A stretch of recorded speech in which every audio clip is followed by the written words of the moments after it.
Welcome to Penrose Learning, where we make understanding easy. You start by securing your data. Back up to iCloud or to your Mac via Finder, and make sure the iPhone 12 has sufficient charge or is plugged in. Once done, join the Apple Beta software program or obtain the correct developer profile and download it directly on the iPhone. Make sure you're on a stable Wi-Fi network so the large update won't fail.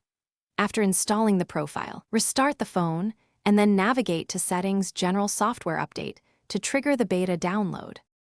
Once the profile is active, you'll see the beta appear in Software Update. You tap Download and Install, enter your passcode, and agree to terms when asked. Make sure you freed sufficient space.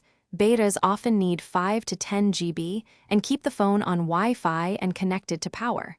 The device will download, prepare, and then reboot to install. This can take 20 to 40 minutes.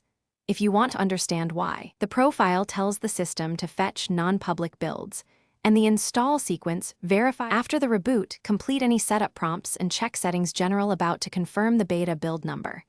You should open the Feedback app to report issues so Apple can fix them. If you decide the beta is unstable, you can remove the profile and restore a stable release later. Troubleshooting. If the update never appears, reboot the phone, remove and reinstall the beta profile, and reconnect Wi-Fi. If that fails, back up and restore via Finder.